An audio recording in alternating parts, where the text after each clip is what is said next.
السلام علیکم میرے پیارے پیارے سامع بھائیوں اور میری پیاری پیاری سامع بہنوں۔ آج ہمارا موضوع ہے مساوات۔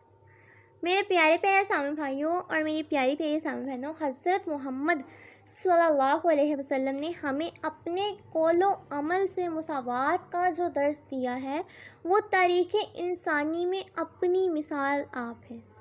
رسول پاک صلی اللہ علیہ وسلم کے نزدیک امیر و غریب، شاہ و گدا، آقا و غلام سب برابر تھے۔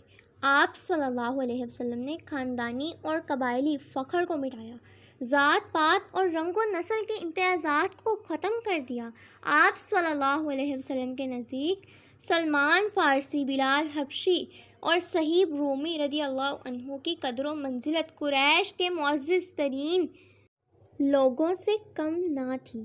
مسجد مسلمان کے لیے مساوات کی ایک عملی تربیت گاہ ہے اور نماز مساوات کا